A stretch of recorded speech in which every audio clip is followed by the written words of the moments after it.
Sir नमस्कार. नमस्कार. काय नाव तुमचं? आमचं नाव उत्तम गजानन माळी. उत्तम माळी साहेब. आणि प्रॉपर गाव आपलं? गड मुडशिंगी तालुका करवीर. करवीर. अच्छा अच्छा. तुमचं एज किती आहे सध्या? माझं 67. 67 एज आहे. 67. आमच्या समर सोशल फाउंडेशन आणि न्यूट्रिफिलच्या माध्यमातून तुम्ही कोणता प्रोडक्ट घेतला होता? अँटॉक्स डी आणि अँटॉक्स टी. हा समोर आहे हाच ना? हा डी आणि हा टी घेतला होता. ओके. घेऊन किती दिवस झाले? 1 महिना झाला. एक महिन्यापूर्वी तुम्ही ज्याला टी आणि डी घेतला, काय त्रास होता तुम्हाला? शुगर वाढून असायची. तुमचे डायबिटीज जास्त होता. ब्लड शुगर रिपोर्ट काढला होता काढला तुम्ही. होता. किती होता रिपोर्ट त्यावेळेला? रिपोर्ट 183 का तर जेवणानंतर होता. जेवणानंतर 183 होता. हा. आणि त्रास काय काय व्हायचे शारीरिक तुम्हाला? शारीरिक थकवा जाणवायचा. हा. काय माळस यायचा. बरं. काय हा. कुठलंही काम करायला उत्साह नसायचा बॉडीमध्ये.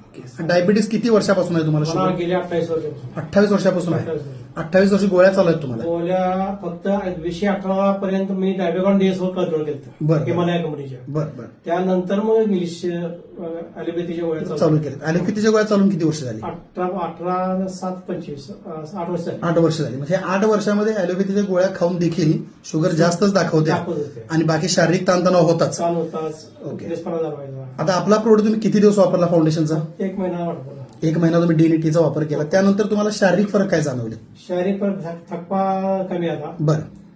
आणि आळस या शरीरात वाटत नाही. तो आता आळस पण तुमचा उत्साह कमी, वाढतो. फ्रेशनेस आलाय. फ्रेश कुठल्याही कामामध्ये तुम्हाला एनर्जी वाढते, एनर्जी वाढते. कार्यक्षमता वाढल्यासारखी वाढते. कार्यक्षमता. आणि रिपोर्टमध्ये काय परिणाम दिसलाय? रिपोर्टमध्ये देखील आता 100च्या आत शुगर आहे. आहे तुमच्या रिपोर्ट वगैरे काय काढलाय आहे. का? तर दाखवा की.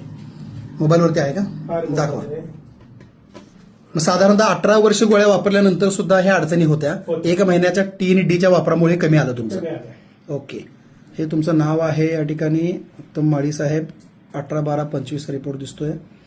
जेवणाआधीची फक्त 73 आहे आणि जेवणानंतरची 84 आहे. Very good. HbA1c पण तुम्ही केला असेल. करायचे. आता करा HbA1c पण एकदा. आणि जास्त फोकस HbA1c वर करा. इथं तर तुमचा रिपोर्ट नॉर्मलच आहे. आता एक नॉर्मल व्यक्तीचा जेवढा असायला पाहिजे तेवढा आहे. HbA1c करून परत एकदा तुम्ही डॉक्टरांचा सल्ला घेणं सुद्धा गरजेचं आहे. आणि डॉक्टरांच्या सल्ल्यानेच गोळ्या कमी किंवा बंद करा. बरोबर. ओके. बाकी आमच्या अभियानाविषयी आणि आमच्या प्रोडक्टविषयी तुम्ही खुश आहात? हो, एकदम खुश आहे. यस. तुम्ही 2-4 लोकांना पण काहीतरी माहिती दिली असं मी आता ऐकलं. माहिती दिलेलं आहे, मार्गदर्शन केलेलं आहे त्यांना. यस. तुम्हाला जो फरक पडला आणि तुमचा जो रिपोर्ट आहे हे दाखवूनच लोकांना पाठवून द्या. बरोबर. आपली काही एजन्सी नाही, कमिशन नाही, सामाजिक काम आहे.